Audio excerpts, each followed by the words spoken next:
Добре дошли в света на Джон Готи, човекът, който промени представите за организирана престъпност в Америка, издигайки се до върха на една от най-могъщите мафиотски фамилии в Ню-Йорк и оставяйки незаличима следа в историята.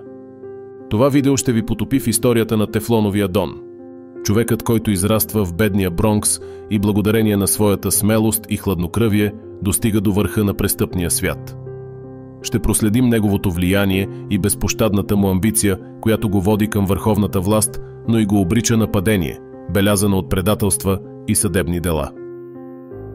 Ще се запознаем с началото на престъпния му живот, как младият Готи преминава от дребни улични банди към върховете на фамилия Гамбино, подкрепян от легендарния капо Нил де ла Кроче.